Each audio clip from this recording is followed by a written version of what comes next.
Shalom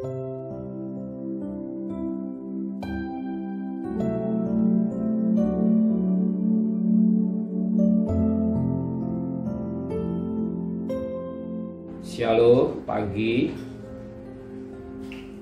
Tiada kata yang manis dan ucapan syukur pada Bapa di surga. Semua karena kasih karunia-Mu.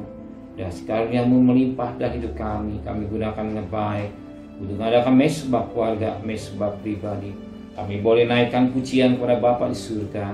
Kami rindu untuk mendengarkan renungan firman. Roh Kudus menyucikan hati dan pikiran kami. Dan kami juga boleh naikkan doa syafaat kepada Tuhan. Haleluya. Shalom pagi. Mari sama-sama kita akan membaca firman Allah. Matius pasal yang ke-13.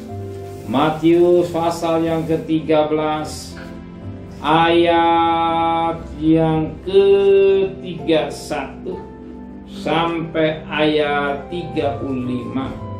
Matius pasal 13 ayat 31 sampai 35. Perumpamaan tentang biji sesawi dan ragi.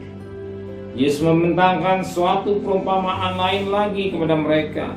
Kata Yesus, hal kerajaan surga seumpama biji sesawi yang diambil dan ditaburkan orang di ladangnya.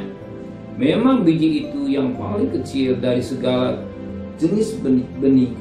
Tapi apabila ia sudah tumbuh, sesawi itu lebih besar daripada sayuran yang lain, bahkan menjadi pohon, sehingga burung-burung di udara datang bersarang pada cabang-cabangnya.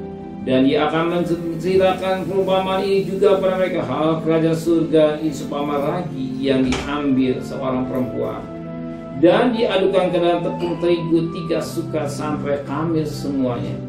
Semuanya itu disampaikan Yesus kepada orang banyak dalam perumpamaan, dan tanpa perumpamaan suatu pun tidak disampaikan Yesus kepada mereka, supaya genaplah firman yang disampaikan oleh Nabi. Aku mau membuka mulutku mengatakan perumpamaan. Aku mau mengucapkan hal yang tersembunyi sejak dunia dijadikan. Puji Tuhan, satu firman Tuhan yang sangat baik tentang biji sawi dan ragi.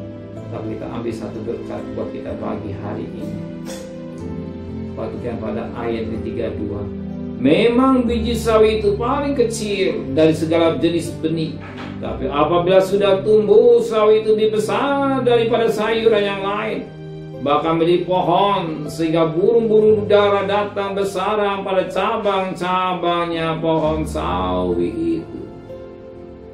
Kita tahu benih sawi itu kecil, tapi kalau sudah tumbuh akan jadi besar. Dosa pada mulanya kecil sekali, tidak apa-apa, nggak mengapa, hanya sekedar ingat. Dosa itu kalau dipelihara, lama-lama akan jadi tumbuh besar.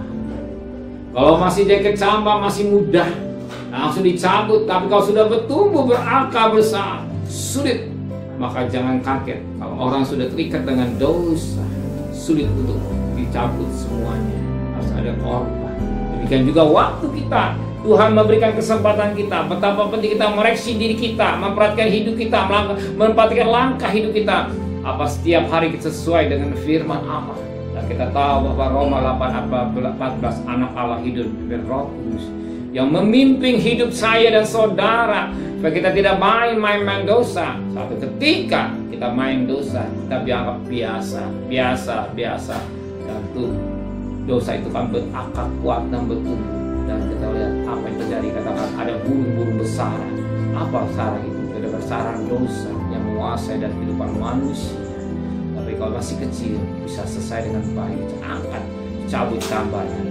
Betapa kita penting kita mengoreksi hidup kita hari lepas hari, menjalankan kedatangan Tuhan di hari itu, sehingga hidup ini kita berkenan kepada Tuhan. Amin. Terima kasih Bapa di surga. Menceraikan firman dan hati kami, memberikan besok pagi tubuh yang sehat dengan tidak kurang satu apapun juga. Berkati Bapak Presiden, Wakil Presiden, para Menteri, para Gubernur, para Bupati, para Wali Kota, para Camat, para Lurah, pada RW, pada RT, pada medis, pada Polri. Berikan mereka hikmat yang dari surga, terserah takut kepada Tuhan.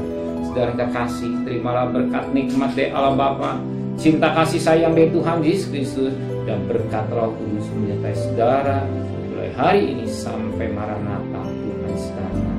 Yang cinta Dia katakan amin. Tuhan memberkati.